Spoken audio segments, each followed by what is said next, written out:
Assalamualaikum, hai, jumpa lagi bersama saya Kang Guru, channel hiburan dan informasi seputar pendidikan. Kali ini kita sampai pada akhir modul 2.1.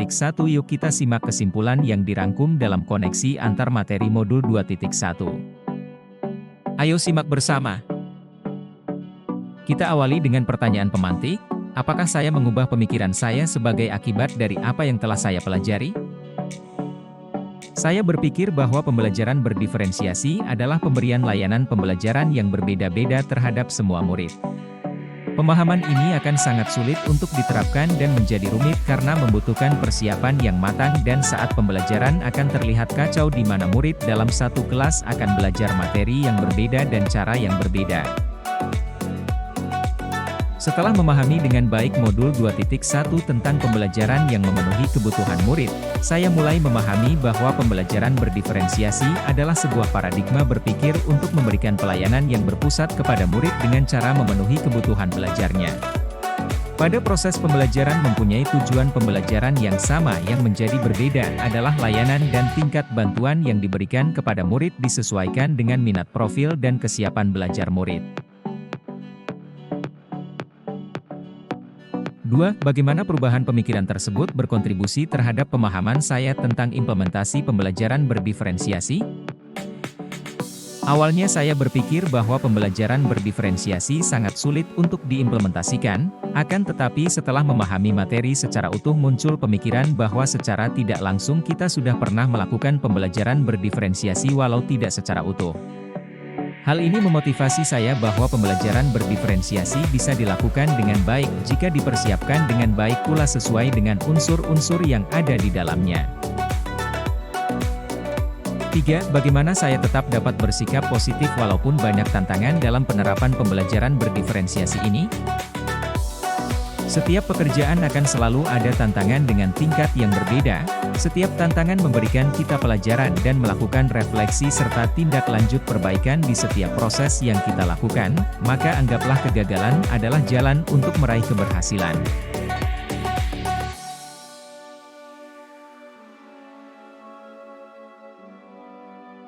Apa yang dimaksud dengan pembelajaran berdiferensiasi dan bagaimana hal ini dapat dilakukan di kelas? Menurut Tomlinson, pembelajaran berdiferensiasi adalah usaha guru untuk menyesuaikan proses pembelajaran di kelas untuk memenuhi kebutuhan belajar individu murid. Pembelajaran berdiferensiasi adalah serangkaian keputusan masuk akal, common sense, yang dibuat oleh guru yang berorientasi kepada kebutuhan murid.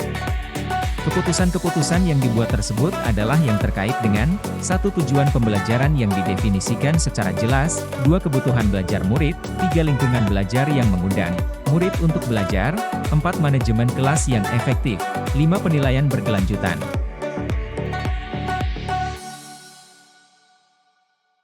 Jelaskan bagaimana pembelajaran berdiferensiasi dapat memenuhi kebutuhan belajar murid dan membantu mencapai hasil belajar yang optimal. Pembelajaran berdiferensiasi haruslah berakar pada pemenuhan kebutuhan belajar murid dan bagaimana guru merespon kebutuhan belajar tersebut.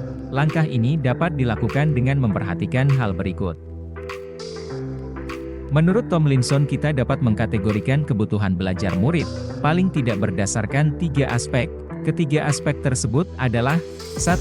Kesiapan belajar, readiness, murid, 2. Minat murid, 3. Profil belajar murid, berikut penjelasannya. Kesiapan belajar, readiness, adalah kapasitas untuk mempelajari materi, konsep, atau keterampilan baru. Ada banyak cara untuk membedakan kesiapan belajar. Tomlinson mengatakan bahwa merancang pembelajaran mirip dengan menggunakan tombol equalizer pada stereo atau pemutar CD. Untuk mendapatkan kombinasi suara terbaik, biasanya Anda akan menggeser-geser tombol equalizer tersebut terlebih dahulu. Saat kita mengajar pasti kita akan menyesuaikan dan menggesernya untuk mendapatkan frekuensi yang seimbang yang dapat diterima semua peserta didik. Perlu diingat bahwa kesiapan belajar murid bukanlah tentang tingkat intelektualitas, IQ. Hal ini lebih kepada informasi tentang apakah pengetahuan atau keterampilan yang dimiliki murid saat ini sesuai dengan keterampilan atau pengetahuan baru yang akan diajarkan.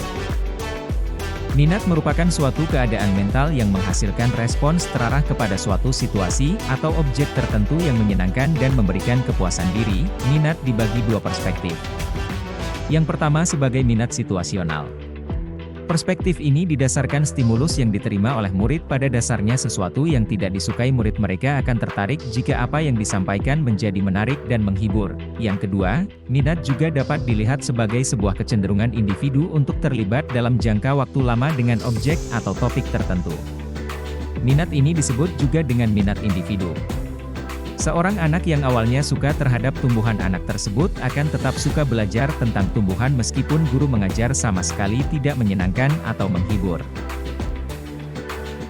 Beberapa cara yang dapat dilakukan oleh guru untuk menarik minat murid diantaranya adalah dengan menciptakan situasi pembelajaran yang menarik perhatian murid, misalnya dengan humor, menciptakan kejutan-kejutan, DSB, menciptakan konteks pembelajaran yang dikaitkan dengan minat individu murid, mengkomunikasikan nilai manfaat dari apa yang dipelajari murid, menciptakan kesempatan-kesempatan belajar di mana murid dapat memecahkan persoalan, problem-based learning.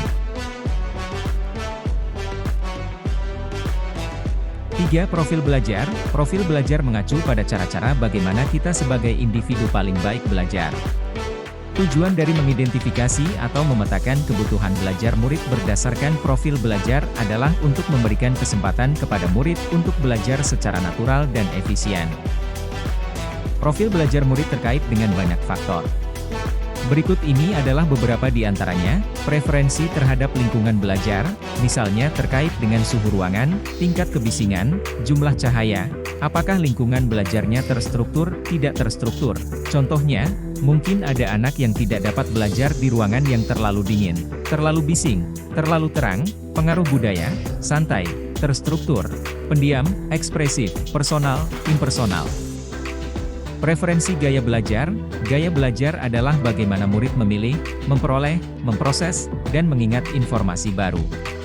Secara umum gaya belajar ada 3, yaitu visual, belajar dengan melihat, misalnya melalui materi yang berupa gambar, menampilkan diagram, PowerPoint, catatan, peta, graph hitch organizer; auditory, belajar dengan mendengar, misalnya mendengarkan penjelasan guru, membaca dengan keras, mendengarkan pendapat saat berdiskusi, mendengarkan musik; kinestetik, belajar sambil melakukan, misalnya bergerak dan meregangkan tubuh, kegiatan hands-on; terakhir preferensi berdasarkan kecerdasan.